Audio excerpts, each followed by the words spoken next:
Before we get to actually shooting the XD45, let me talk about the safeties that are incorporated into the XD. First, there is the trigger lever that, if not fully pressed inward, will prevent the trigger from moving into the frame. The second safety is the grip safety, which, if not fully pressed inward, will prevent the gun from firing.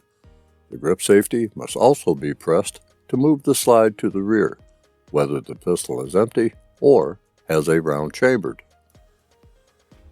A third safety is the chamber-loaded indicator on top of the slide. This tactile and visual indicator shows the operator that a round is chambered, or not. Another safety is the striker condition indicator at the rear of the slide. If the indicator is not visible from its little hidey hole, the pistol is not cocked. When the striker is cocked, the indicator is fully visible and tactile. Internally to the pistol, there is the usual trigger bar safety. The trigger bar has two functions. The first, the trigger bar releases the firing pin by pushing down the sear. And second, it simultaneously lifts the internal firing pin safety block out of the firing pin's way, so that the firing pin can move freely to the primer. Now that the safeties have been addressed, let's move on. While I will fall short of running 10,000 rounds through this pistol, I felt that 50 rounds of 230 grain FMJ and a box of 6-hour V-Crown 230 grain JHP would tell me how the story would end. Which comes first, accuracy or reliability? Accuracy and reliability cannot be fully determined by a first outing with a pistol, as it may take several outings with different kinds of ammunition before the best for the pistol is to be determined. The ammunition that I had with me would be a good indicator. The recoil is, obviously, more pronounced than a 9mm, but it is less than a 40 Smith & Wesson. The mild push impulse of the recoil tells you that you're not firing a 9mm cartridge. That is more of a slap to the hand and less pronounced. The recoil, however, is typical 45 ACP, a healthy push into the hand, but is very manageable and just takes some time to get used to. Accuracy is no problem if the operator does their part. The sights just seem to fall into place naturally.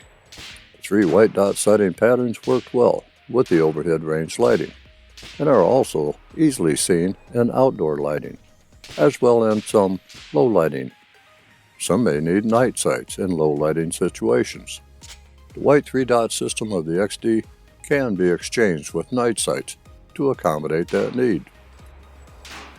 There is a good gap between the front and rear sights, enough to obtain a good sight picture, and that's the way the pistol was shot.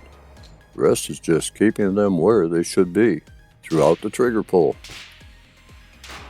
The sole purpose of the trigger in the XD is to release the striker, and it does a good job doing just that. The rear sight needed no adjustment, and it seemed that the pistol was already set up for 230 grain cartridges in elevation. Put the barrel on what you want to hit. Front sight just above it.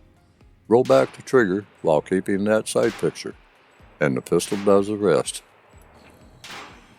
As mentioned previously, the Springfield Armory XD45 does have some muzzle flip due to the high bore axes, and enough recoil to let you know that you are not firing a wimp cartridge. The slide comes back with authority, and the recoil impacted me in the thumb web of the shooting hand. Getting back on target was no worse than when I shoot a full-size, full-weight, government model 1911 pistol in 45 ACP chambering. If you expect a 45 caliber pistol to act like a 9mm during fast magazine dumps, you may be disappointed. Recovery time, the time to get back on target, is about the same for me when shooting a 1911. Springfield XD45 has great ergonomics that help make that happen.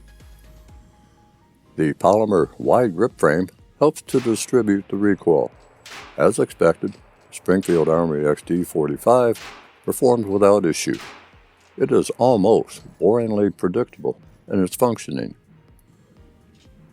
The grip texture I find to be ideal. It keeps the hand in place while not aggravating the hand, although I did wear the texture a bit on the hand after the session was over.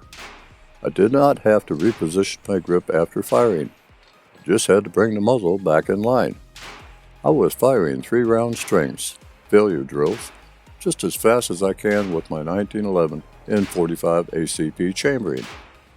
I hope that I don't need to shoot 3 or more rounds in rapid succession, but when being attacked by a very angry 2 or 4-legged animal, you are going to do the best you can to pump as many rounds in that beast as possible, and you will have 13+1 opportunities to do so.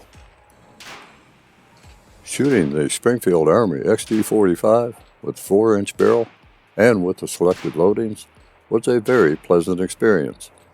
I walked away from the range with a good taste in my mouth about this pistol, or could have been just all the lead and smoke in the air.